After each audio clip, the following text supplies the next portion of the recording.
So today, what I will be talking about within this show is I want to talk to you about self-defense techniques for being a parent with your kids, because I also work with kids, I work with teens, I work with adults, I work with seniors. So I want to talk about, when I teach self-defense, a lot of the things I can teach you that aren't necessarily physical things that I would need to have you do in order for you to learn how to have some safe boundaries when you're relating with the world. And at times, we need to have street smarts. And so I will be discussing that today. And particularly, not only do I like to really empower women and make sure women are safe. I've worked a lot with domestic violence, and people have gone through really difficult things. But I am a huge advocate for younger women and for kids. And, even bad things also happen to males as well. So I want to support everybody to find ways to be empowered so there's less vulnerability to being assaulted and hurt in life. And so the main reason when I decided to become a self-defense instructor was I always wanted to. I've studied martial arts off and on throughout my whole life, and I love it. I think it's really healing. It's a really good place to channel anger and rage in a very healthy, productive way. And I think everyone has a built-up amount of pressure within us that needs to be expelled. So it's a really powerful physical way to practice a physicality that could benefit your protection. Hopefully we don't ever have to use it. And that's why I teach it too, is to get people so assertive, so in their power, so strong that they never look like someone that could be messed with. Because when I teach my classes, I talk to people about, I love animals, and I really study animals a lot, and animals in the wild, and just kind of how they relate. And it's not about size. It's a little more about, can you tap into your fierceness if you had to? So when I teach, I'm teaching people how to react rather than freeze up. I think a lot of us have dealt with trauma in our life. If you've had trauma situations, what I have found is that it causes a freezing up within ourselves of not knowing how to respond to something that triggers us, not knowing how to just have an action. There's more of this freezing up. And so that's what I speak to a lot. I do speak to the psychological impacts of trauma and how that can affect physical safety at times. And when we have someone that is a potential not a good person that wants to cause harm, often there is just this inability of knowing how to handle that. And so that particular behavior, that psychology behind that, is often what I'm really speaking about with people. And when I work with kids, I'm talking about how to handle bullying and just how to have a voice and how to have a strong, physical, assertive language, body communication, eye contact of, you cannot mess with me. So I think that is so powerful, because if you were to watch the animals, and I always tell everyone, look up the honey badger. Like, that animal is the fiercest little thing ever, and it didn't matter about size. It will conquer a lion. That's how powerful they are. And they're just, like the size of a medium-ish dog, or even kind of a smaller medium-ish dog. They're not a big animal, but they're fierce. They have fight in them like you've never seen. And so I never like anyone getting hurt, and I don't support just fighting just to fight and hurt people, but I do support being able to tap into your inner fierceness when you need to stand your ground, or when you need to stop a situation that's starting to feel really unsafe or even potentially unsafe. I want to help people find that rather than freezing up or not knowing how to react and then something happens, I'd rather show them how to tap into that inner fierceness, just like the badger. Look them up. You gotta look this animal up. They're fascinating and they're just really amazing, and they don't take any kind of guff at all. So it doesn't matter how big you are, how small you are, what, if you're male, female, none of that matters. What commands respect is your connection to your inner strength. And what I have found in life is that people that are able to know who they are and project that strength and are willing to be assertive and stand up for themselves, people don't want to mess with that nearly as much. The bad guys are looking for people that are easy targets, people that look not solid within themselves or look afraid or just look really wounded. And that's a drag because a lot of us are healing wounds, right? And so I want, and that's natural. I think part of being human is that you learn from really challenging stuff. So I think almost all of us have had something very difficult that can kind of make it challenging for us to feel strong within ourselves all the time. And that's healthy to feel vulnerable. You can be in your vulnerability and still be strong. I've talked about that. But there's this being able to tap into your inner strength that we all are capable of having and expressing, that solidness within you, that when people see that in your eyes, that it's a whole nother level of relating. And the bad guys are not looking for those people. They're looking for something easy. They're bullies. They're underneath. They're really bad choices of behavior. They're cowards.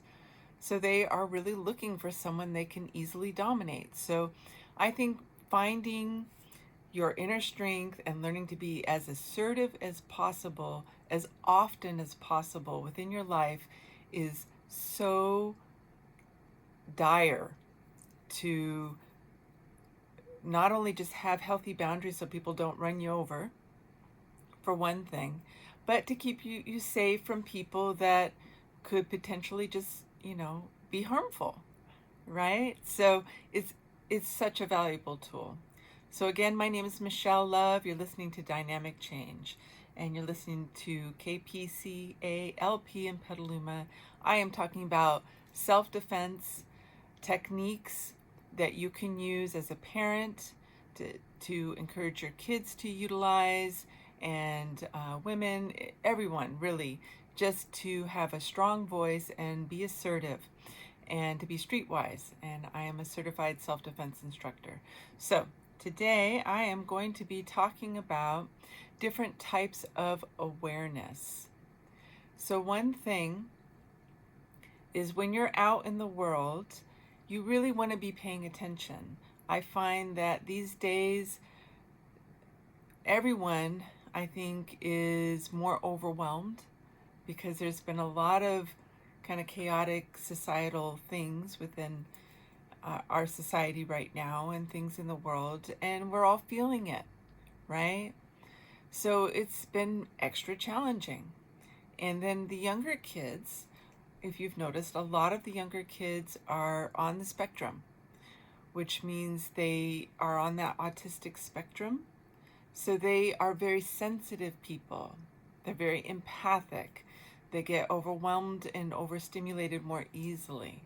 So this has been an extremely common experience that I've been seeing with more and more and more and more kids.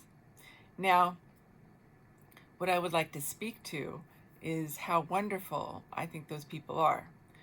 Those people that are more sensitive also have the ability to be more compassionate and more empathic, which helps society. These people are going to come from a place where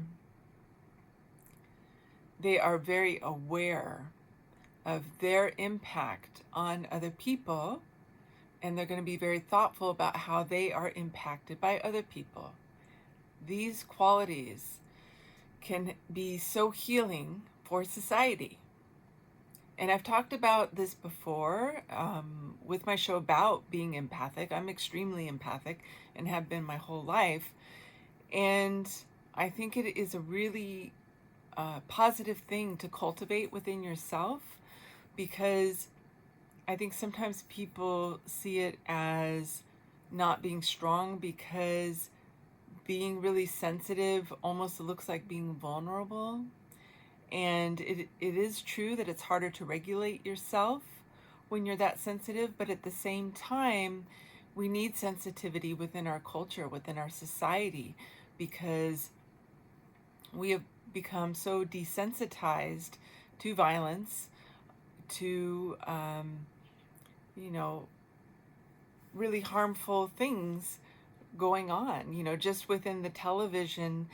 There's a lot of stuff I stopped watching because the amount of violence that they have towards women forever, in TV shows and everything, and assaults and everything, it's like we're desensitized to it, like that's part of a culture.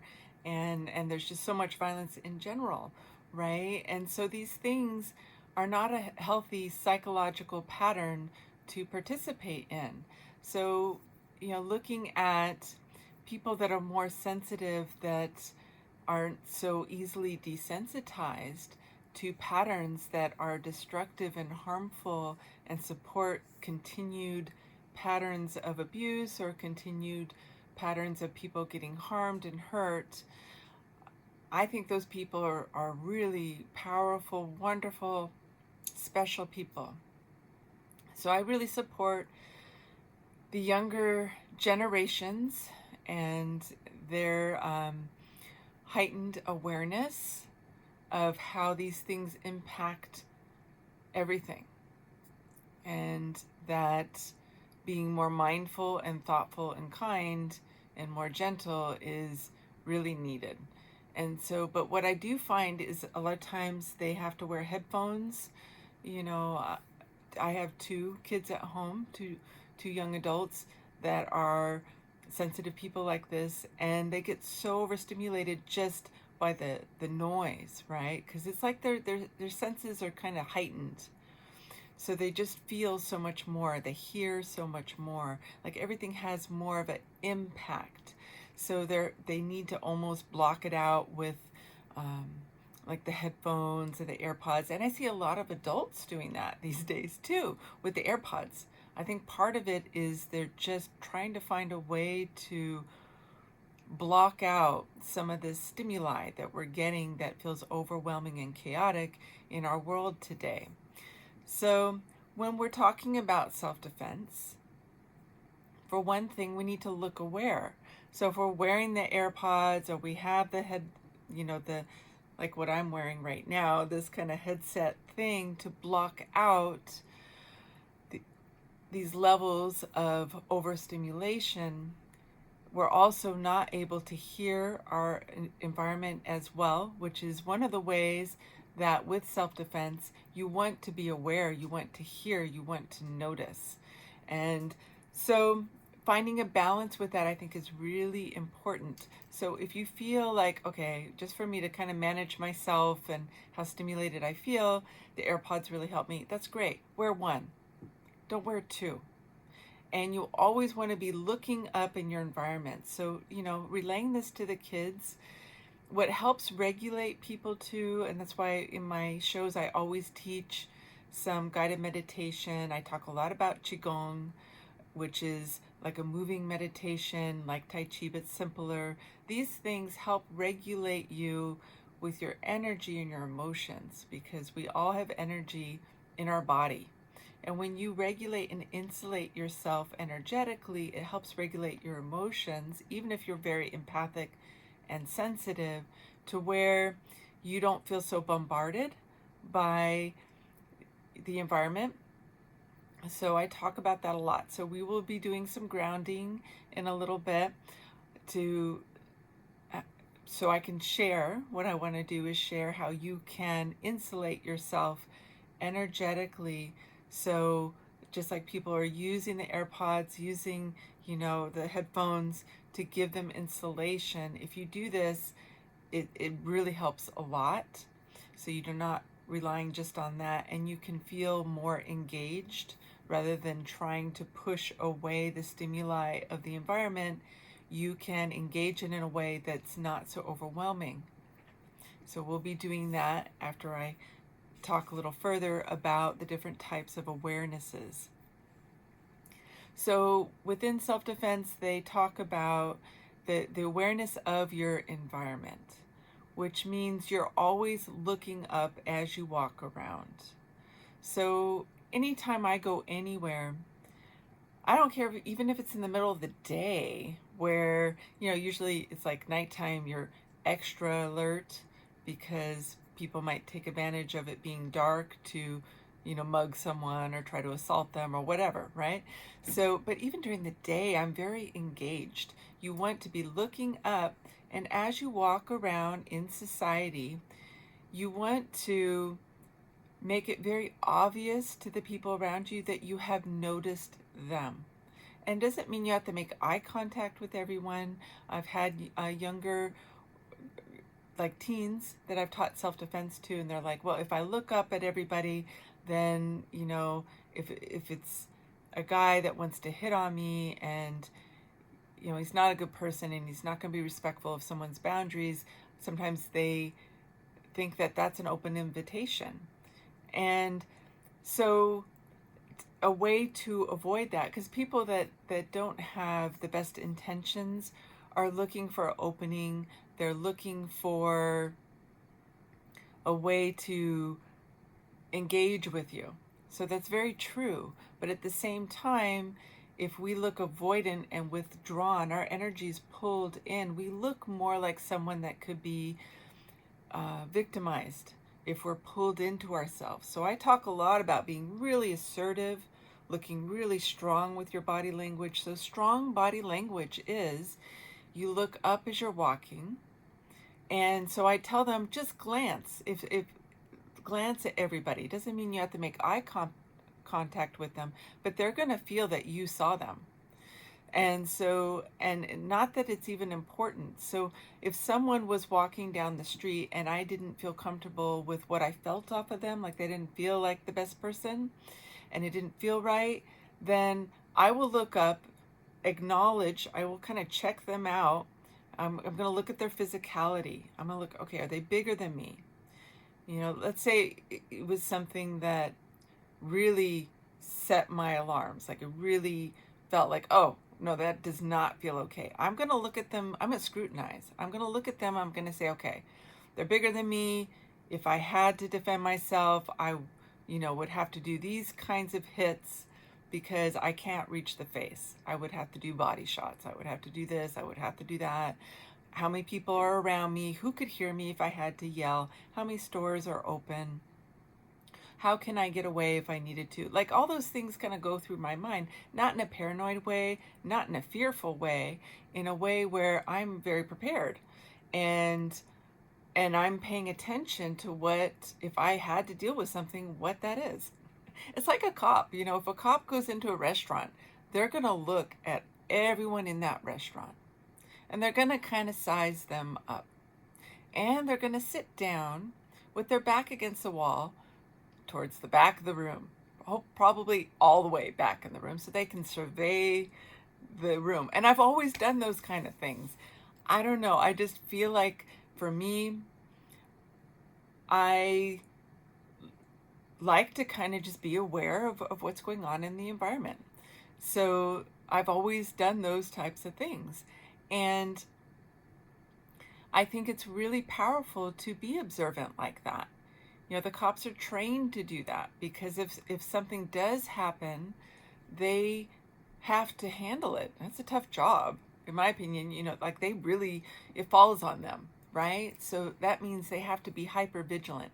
So that kind of idea of, if you had to handle something, being as aware as possible so you would know how to handle it is very, very useful. So anyway, if something doesn't feel right to me, I would immediately look at that person, kind of size them up, decide, yeah, they feel sketchy enough to where I'm going to walk on the other side of the street. And I'm not going to feel scared as I do it. I'm going to give myself plenty of time, because the more aware that I am, I'm going to see them way off. I'm going to feel them way off. So the more I pay attention of my surroundings, I notice those people pretty far off. And so then it doesn't even look obvious, but I've decided, okay, I'm going to walk on the other side of the street and give myself plenty of room from that person. I'm going to trust my gut. My gut says something's off there, not something I want to be around. You've got to trust your gut. So a lot of it has to do with paying attention to your intuition, paying attention to your body responses if something doesn't feel right. And it doesn't mean anything bad was even going to happen. It means you are paying attention. And the more that we pay attention to what makes us uncomfortable, the more that is going to ripple out into your life, where you are going to make adjustments to developing safe boundaries for yourself. So this is not to do out of fear, out of anxiety, out of paranoia. This is to be doing it out of the intention of listening to yourself and listening to what feels right, what doesn't feel right, and what do you need to do to feel safe. Whether it's with dealing with someone that's just angry, an argument, someone bullying you, or you're on a date and something really starts to go awry, or you have to walk home and it's late at night. I want people listening to their gut. And you never worry about how the other person feels about that. Like, oh, I don't want to hurt their feelings. It's not about their feelings. It's about your feelings and you feeling safe. So again, my name is Michelle Love. You're listening to Dynamic Change, and I'm talking about how some self-defense kind of psychology ways of looking at things. I'm a certified self-defense instructor. I'm going to talk to you about how to be safe out in the world. So I'm talking about being aware. So your environmental awareness is huge. So always looking up, don't be lost in your own world or lost in the phone or have two AirPods on. Try to be engaged with your environment. It's okay to have music on, but like one AirPod, and still looking up all the time. So anytime I'm out and about, I'm always looking at who is around me, no matter what time of the day. Who is around me? And if somebody is walking, towards me and they don't feel okay, or they're walking in front of me down the road, I just take notice. That's all. I just want to take notice and pay attention to them. So if they start to act out or get weird, I've already noticed them. So paying attention to your environment is key. Looking up all the time, looking at the people in your environment, just glance over them so they feel noticed. So you never look like someone that could be caught off guard easily. And adjust the situation to your comfort level. If something feels really uncomfortable, go another direction. Maybe go into the store for 5 minutes. Like if you were going out to the parking lot, you always want to park under the light source, so it's very lit up, right? And then like if you had, let's say you had to leave work late and you work at the mall, let's say that, right? And you couldn't find someone to walk you to their car. Having more than one person is very helpful, by the way. I tell this to teens a lot. Travel in a pack. You want to pack as much as possible. So, traveling in a pack is huge. But sometimes if you can't have someone walk you out to the car that you work with or whatever, you want pepper spray is great. I love pepper spray. Having pepper spray on your keychain is great. Have your keys out, have them ready. Sometimes I have that key already out for my car that I need.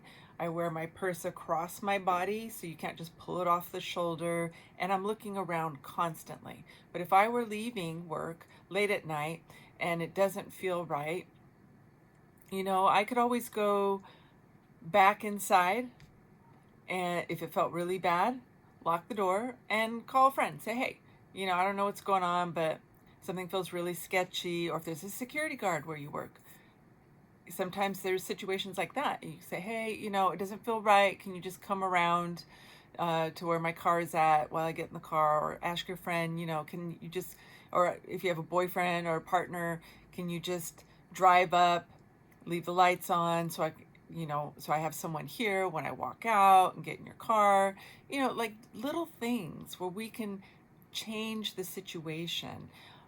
If it's like during the evening and something feels really off, but there's another store open next door, maybe I could go next door into the other shop and say, hey, something feels off outside. Can you walk me out to my car?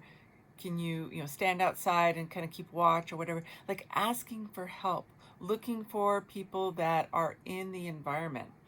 So we're not just staying in a situation that feels uncomfortable, where your, spidey sense is like all lit up and you're like, I don't know what's going on here. And you can change it. I want to give power to the people to have a reaction of always adjusting a situation until they feel safe. Aggressively adjusting the situation until you feel safe. When I teach assertiveness training, I teach aggressive advocacy for your inner, like, solace of feeling safe. That should be so important. Like, that's what the fight is for, is so you feel safe, so you feel protected, you feel like you have the boundaries you need, right? We can be aggressive for ourselves in a healthy way to fight for our inner strength, our inner protection, and our physical protection. So looking in your environment, see if you can adjust the situation. Sometimes you got to call for backup. Sometimes you go into a store and don't go straight to the car. So those are a couple different things you can do. But the main thing is you're not concerned about people pleasing anyone, ever, not once. A true friend and someone that is a good person to have in your life is not going to be offended if maybe you came off really abrupt or had an awkward reaction because you've been working on being assertive or having strong boundaries and it came out kind of gruff. They're going to totally have compassion and understanding for working those muscles of trying to find a way to have really assertive, strong boundaries in life. So if someone on the street, we're not there to please those people. So don't feel like, oh, if I do that, they're going to think I'm, paranoid or I think they're a bad person. It's not about them. Good people, even if we like annoy each other, good people are that's not a big deal, right? The most important thing, even if it's an awkward experience when we're getting used to practicing these things, the most important thing is that you are taking care of yourself in a healthy, constructive, assertive, with boundaries type of way. And the more you do this, the smoother it starts to feel. And because sometimes I think with women, we're encouraged to be nice and to smile and be pleasant and take care of everyone's feelings, even the strangers before ours. Is terrible. I mean, that really is kind of terrible, to be honest with you, because then often we do not learn how to take care of ourselves. And men are not encouraged to go through that kind of behavior where everyone else comes before them. So if they were to see someone on the street that didn't feel okay, I don't think they have those thoughts that women do. And I talk to women and girls and everything a lot about this type of thinking, that we often are trained to think in these ways. And they're not healthy patterns, but they're societal patterns of, so a female often will go through this full gamut of the emotional impact of her behavior on the environment. So when we're dealing with a stranger, that's usually part of the filter that the female is processing, which is a filter that's not about keeping that female safe. Okay? And so I think it's really important that we start looking at those filters of, we're not here to people please, we're here to have strong, healthy boundaries for ourselves. And the more healthy we are within ourselves, that ripples out into society. It helps heal other people because we're more whole. We are coming from a more whole, healthy, strong, connected with our inner self, grounded space. And when we do that, we're going to be healthier on every level. And that's why I decided to, when I got my certification as a self-defense instructor, one of the reasons I did it, because I do so many things. I'm a wellness coach. I teach meditation. I worked in mental health. I do groups for women, groups for kids. I mean, there's so many things I do. You know, I do art therapy techniques. Like, there's so many things I always wanted to help people with. And I realized, I was like, okay, what is the most efficient way that I can empower people so there's less harm in society? To be honest with you, that's why I was like, I think out of all the things that I do, they're all fantastic. I feel very good about all the things I do. But I said self-defense cuts back on assaults, which I think are just super not okay. It cuts back on bullying, assertiveness training, cuts back on bullying. All these things help regulate the bullies, help keep people safe, and help stop patterns of abuse. Because the more empowered people are from a young age, then the less chance they're going to be abused or become, you know, or find a way to heal if they were abused so they don't continue a pattern and maybe abuse someone else. Like, it's really important to find healthy empowerment. And then you can, and it heals a lot of wounds within the psyche at the same time. So when you're able to be assertive and stand up for yourself, it's healing feelings of self-worth. It's healing feelings of, are you lovable? It's healing, you know, issues that come with trauma, PTSD, you know, even depression, you know, all these things. If you are working on having healthy boundaries and being assertive, it indirectly heals a lot of things. So that's why I dedicate a lot of my energy to this. So not worrying about the filter of anyone else, making you the priority is huge. So you're looking at your environment, you're looking at who could hear you if you needed to call for help. You're looking at what stores are open. You're looking at the escape routes for every situation. And so constantly being aware and vigilant in a way where you're thinking of, okay, I'm prepared if something happens. It's kind of like with all the wildfires, right? That was terrible, traumatic, awful, and horrible. But there's now, to heal those wounds, we have to think about, okay, how can we prevent the wildfires? How can we evacuate efficiently? How can we take care of ourselves and the environment? You know, like, so there's preparation, right? So this is how I kind of look at it. It's like a preparation for your safety, because life is chaotic. Things can happen. If the more aware you are, less likely you're going to be hit by the car when you cross the road. Less likely, you know, you're going to be able to be in direct line of fire of a really bad, someone really, maybe there's someone that became violent over there. I mean, sometimes people that are really struggling with mental health issues or substance issues, they kind of just lose it, right? And those people are out in society and we need to find a way to help them. But at the same time, you just got to be aware, right? Rather than caught off guard by it, and, you know, maybe aware enough to, maybe the cops need to be called, or, a social worker can intervene or something, but there's got to be awareness before we can help situations, okay? And also with women, particularly the teens, Santa Rosa is really a bad environment for this. I'm just going to call out right now, the public transit system, I know they have security guards and they really put effort into it, but is it a place where the young women get approached a lot by people that are not okay? So, these are the kind of places we want to give tools to how to handle it, right? Because that's the tricky part, is knowing how to handle things.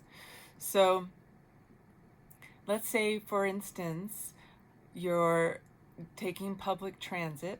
So this might be really applicable for a teen. But if you're taking public transit and there's someone that looks really sketchy, they're like staring at you, they're trying to make eye contact with you, they're trying to talk with you, you've moved away, you've told them, I don't want to talk, I'm busy, I don't want to talk, and they're still bothering you. First I want to talk about communication. So you have a body language where you can look at them and say, directly look at them in the eye and say, I do not have time to talk to you. I do not want to talk to you. Leave me alone. Like something that is very closed-ended. And particularly for females, again, us learning how to say a very definite, there's no more communication. It's not an open-ended statement. Males are good at this stuff. They're encouraged to communicate assertively. Females, not so much. So it has to be a finalized kind of statement. And so if someone were approaching me in a bus station, I would look at them directly and say, no, I can't talk to you. I'm busy. I can't talk with you. I don't want to talk. There's a security guard over there if you need help. See, when you point out the security guard, if it's someone that wants some help, you are helping them find that help. It also points out there's someone that has your back. It also points out that you're aware that you have someone that has your back. And, it's like a statement within itself, right? Also, you could go up to the... So with the security guard, I think there's also people that might work in a booth sometimes. There's those kind of people. Or you could also tell them, do you need me to call the cops for you? Do you need help? There's a security guard, or if you need me to call the cops, I totally can. I have them on speed dial on my phone. How's that, right? Do you need help? I can call the cops. Totally, I gotcha, right? So saying stuff like that, a bad guy, if you're dealing with a bad guy, like that really puts them on a spot. That really puts a spotlight on their intention. What are they trying to do? Right? You're making it very clear you're not willing to talk with them. I cannot talk with you. I'm busy. I cannot talk with you. If you need help, I'll call the cops. Right? Fantastic. Ask the security guard, or just go over and start talking to the security guard. Right? If it's a big problem, I would even go over to the security guard and say, this man is harassing several of these young ladies. I think you need to call the cops. Like something like that, where there's an action you can take to help the situation. Another one I always teach, I tell people, is I cannot help you, but there's a store over there with a lot of people. When you say that, you're redirecting them and you're making it be known that there's other people that are there to witness what is going on, that can hear what is going on, so they have your back.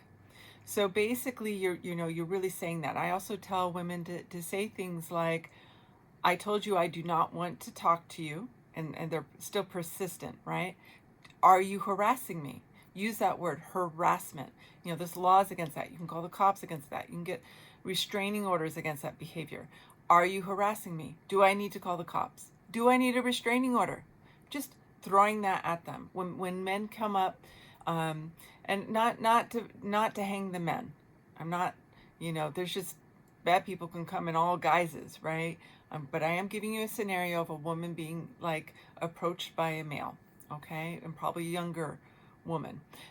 They can say stuff, are you harassing me? Do I need to call the cops? I do not want to communicate with you anymore. My boyfriend will be here any minute. There's someone meeting me. And you don't turn your back on them, but you keep an eye on them and you walk away. But having that kind of communication of there's people that can hear me. I do not want to talk with you. If you need help, I'll call the cops. There's a police station right over there. All those kinds of things where you're making it very obvious that you know where the police station is, you know where help is, there's people, this group of people right over there. You can even fake it out. Hey, John, yell out someone's name, a fake person. And then, like there's someone walking up from far away. Oh, I'm over here. Doing whatever you can to distract can be really helpful. So you just want to do things to kind of adjust the situation where there's an opening for you to leave. I think it's a good idea to find out if there's like some sort of ringtone on a phone that sounds like a police siren or an alarm, something really loud that sounds official, not just like one of the normal ones on the phone. I've often wondered if there is if someone developed one that sounds like a police siren, or you could record one, right? Off of like a TV show or something like that. And then if you can have that on speed dial on your phone, you hit that, it's enough to jar someone that has bad intentions, right? Because those are the people that they can really get busted by, right? So when they hear that sound, subconsciously, it's going to kind of trigger something. Things like that where, we have something we can do to distract. And then I think you should always know where the police station is in every city where you're at. It's good to know. If you have someone following you in your car, I had this happen to me once. There was someone that was tailgating me, flipping out all over the road and gesturing in a way that was very threatening. And when I contacted the police later, they told me I could have called them from the road and have them meet me on the road, and they could have dealt with that person, or to drive straight to the police station. So things like that are empowering. It gives you something to do, but you should always know where the police station is. Your kids should always know where the police station is. So having kind of communication, if people are trying to create conversation with you, they feel really sketchy and they start asking you questions. Now for a female, this can be pretty awkward because our society encourages us to be nice, right? So we often feel obligated to answer those questions, and we have no obligation whatsoever. So I ask questions back. So if someone's asking me some questions, I ask them, well, how are you? Do you have some place to be? I have some place to be. I have someone I'm meeting right now. And I won't even answer their question, right? But I answer the question back. And again, just thinking about what kind of verbiage you could use. I mean, my favorite is basically, well, I hope you have a good day. I have somewhere to be. There's someone meeting me in 5 minutes. But if you need help, go over there. But I just don't answer any of their questions. And if they continue to ask, then I start pulling out those statements like, are you harassing me? I told you I don't want to talk. Why are you still talking to me? Is there something like, what? There's nothing left to say here. But you turn it on them. So bad guys are going to try to make it about you. I talked about this with the narcissist. Everything's projected on you. They're coming at you. And they're trying to bombard you, overwhelm you, and, kind of roll you over. That's how they assault people. They're coming at you. So if you come back at them with kind of, what are you doing here? I told you no. Why are you still talking to me? I can call the police. I mean, what are you doing? When you confront their behavior strongly like that, that's the way to go, and just get out of there. And so I think having pepper spray on your keys is a good idea. Always having them accessible, having the cops on speed dial on your phone, being very aware, sizing up people. So if I'm looking at someone and they look really drunk, okay, let's say I'm walking around late at night. I come out from a club. I went dancing. I'm walking to my car. Someone looks, I have to walk a ways to the car. Let's say this is a scenario. I see them coming towards me, and I am seeing that they are staggering. They look, really drunk. So I'm going to register that with, I'm going to still avoid them at all costs to get to my car. I might go back in, ask someone to help walk me if it feels really sketchy. But the thing is, if they are drunk, they're less coordinated.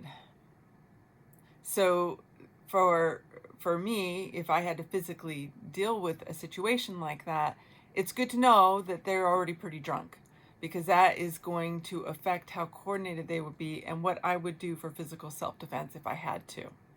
And that's last resort, but if I had to, then I know, how I would probably want to handle that. If they look like they were super high on a drug where they're just like berserk, you want to know that too, because then there's certain self-defense techniques. They're not going to feel a lot of stuff because they're beyond pain.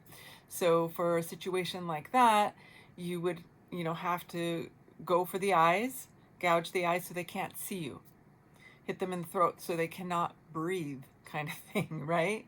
And again, we have to be careful because there's a lot of laws about excessive force, but, and I talk about that a lot when I teach classes, but it really affects how you can respond to the situation by looking at, okay, they're stronger than me, they're taller than me, or no, they're about my size and they don't look very coordinated, or maybe by some wonderful chance, maybe I'm in better shape than they are. That's good to know too. So there's all kinds of things you want to look at. I'm a really fast runner. I'm going to keep an eye on them, and I'm going to start running now. Or I'm going to yell out. And yelling, you want to yell. And you want to yell in a way that sounds strong and authoritative. One time I had someone approach me and my girlfriend late at night. It was dark, and they were coming towards us. And he looked, we felt unsafe. Let me put it that way. And he was in the way of us getting to the car. So what I did, I'd already studied martial arts at that point. I was probably about 20 years old. Is he was walking towards us, and so like in Aikido, one of the martial arts I have studied, you ki, you yell from your gut, right? And so I yelled no from my gut, really strong, and he stopped, turned around in his tracks, and walked away. We got to the car and we took off. And I was scared, but just using my voice stopped a situation where me and my friend both felt unsafe because there was no one else around. It was late at night. So just your voice can be powerful. So looking at their physicality, looking at the situation, how can I get out of here? How can I draw attention? All those things are very powerful. So you're looking at your own awareness of how calm you're able to stay. Okay, so if we completely lose our cool, we can't think clearly. So you want to breathe, you want to keep yourself calm, and then you want to be aware of your environment, and you want to have a reaction to help keep yourself safe. So before I run out of time, I want to real quick talk about, for teens, for parents, I think it's really helpful to tell your teens, travel in packs. They can tell, in situations with drugs and things like that, they can say things like, my parents drug test me. It gives them an out. I think having your kid having that verbiage of, when they're in situations. I bring this up because self-defense, like I always want to throw in safety in general. And so for the young kids, that's a heavy issue that comes up, is drugs. And the drugs these days cause deaths pretty easily. So, empowering your kid where they can even lie, even if you don't drug test them, just say, that they can say that, and that you will back them up if they had to say that, or they can say, my mom is picking me up now. So you have an agreement with your kid, if they need an out and they need to be picked up, something feels sketchy, that they can text you anytime and you're not going to get upset with them, and you will pick them up immediately. You have a little code word or situation, developing some safety nets for our kids, and encouraging them ways to handle situations. So I will continue to speak more and more about this. There's also more things I could share, but this is a start of just being how to be aware in your environment. I want to read about one of the shows for the radio station for KPCA. So show is called the 8 o'clock Rock Show. It's from Tuesdays from 8 to 10 p.m., hosted by Greg Randall. The show features Greg Randall picking all the music you need to hear from all decades of rock and roll and its roots. Spinning selections from his own collection, he will crossfade the pollinators of rock and roll with punk, power pop, garage, Americana, indie rock, blues, glam, and beyond, with one mission: to save rock and roll one record at a time. Fantastic. So, next week, we will start talking about safety within intimate relationships and dating and intimacy in general, and how to create healthy boundaries for yourself.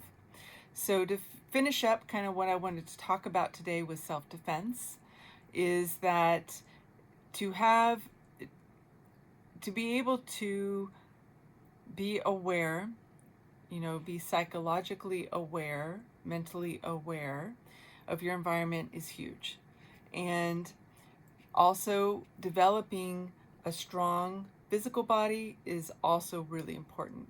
If you had to physically defend yourself at some point, if you have not taken care of your body, you will not have the strength. So being physically active is extremely important. I really recommend, going to the gym, doing a sport, doing whatever you like to do that makes your body feel strong. Practice being assertive as possible within your life. And I mean just verbally assertive, and just push yourself with it. This is something that I developed within myself that I didn't know how to do when I was younger, and I trained myself. And that was long before I, became a self-defense instructor. And I just realized I needed to do it. So I pushed myself to just be assertive in general within my life. The more you do that, it builds confidence, and it allows you to have a voice for yourself and to advocate for yourself. And when something doesn't feel okay, to start changing that situation and give yourself that permission. And this is part of self-defense, is assertiveness. So really developing that muscle anytime you can is huge. And so again, with self-defense, always thinking of verbiage that completes the situation, that you're being aware, that you are always planning ahead to keep it as safe as possible. And I will continue in future shows to always bring up more and more tips for safety with self-defense. And this is as much time as I had today to start with environmental awareness. But we are going to complete with just some grounding, because part of being strong and connected with your inner strength is being grounded in your body. Okay? So do this with me now. We're going to finish with a guided meditation. Sit down. You can have your palms up on your thighs. You're going to breathe in really deep. When you exhale, imagine your energy, or feel it, dropping out of your feet into the earth. Inhale and exhale.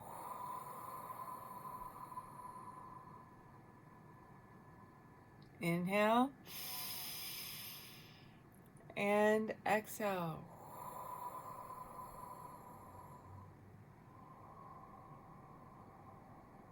So imagine growing roots into the earth.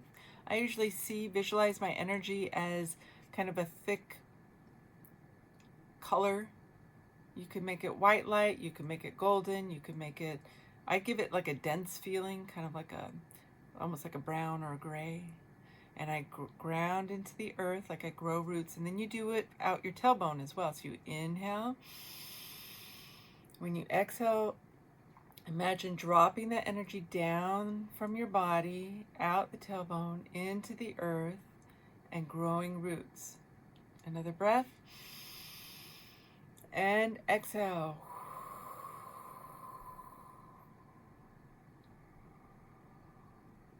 If you feel your energy, you'll feel heavier when you do that.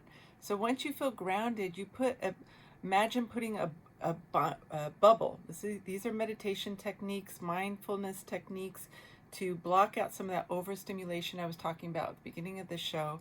So like a bubble of energy, whatever color you want, that encapsulates your whole body, and then fill it with that color, and with the intention that only energy of the highest good for our well-being is allowed in that space. And so you're really filtering out negativity that way. Only positive things are allowed to come into my space. And then pull that energy field, that bubble, deep into like your power center. So your power center is right above your belly button. So you pull it in really tight, and that helps with feeling overstimulated energetically.